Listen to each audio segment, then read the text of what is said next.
এক মধ্যবিত্ত পরিবারের ছেলে মাধ্যমিক পরীক্ষায় 95% নম্বর পেয়েছে। বাবা মার্কশিট হাতে নিয়ে মনের আনন্দে চেঁচিয়ে বললেন, ওগো শুনছো, পায়েস বানাও, আমি রসগোল্লা আনছি, তোমার ছেলে মাধ্যমিকে 95% নম্বর পেয়েছে।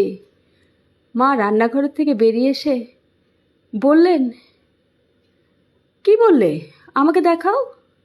ছেলে মাঝখানে ফট করে বলে উঠল, বাবা, মাকে রেজাল্ট দেখে কী হবে? মা কি লেখাপড়া জানে? মা তো আঙুল ছাপ, নিরক্ষর, মার্কশিট পড়তেই পারবে না।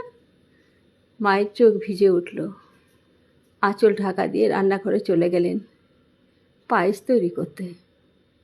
ছেলের কথা শুনে বাবা বললেন, হ্যাঁ রে, এটাই সত্যি, তোর মা পড়তে পারে না।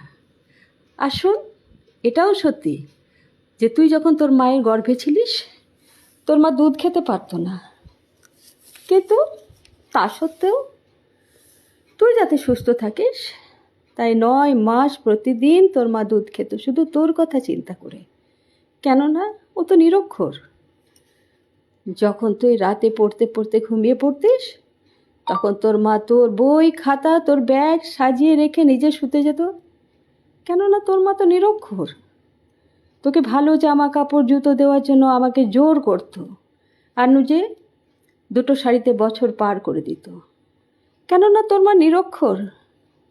তোর মা ভালো ভালো খাবার বানিয়ে তোকে আমাকে খাইয়ে নিজে যা হোক কিছু খেয়ে নিত। কেননা তোর মা নিরক্ষর।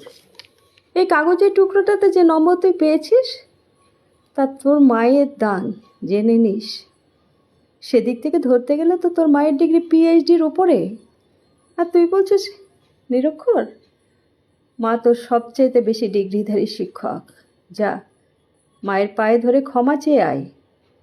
ছেলে বুঝতে পারল সে কত বড় অন্যায় করেছে।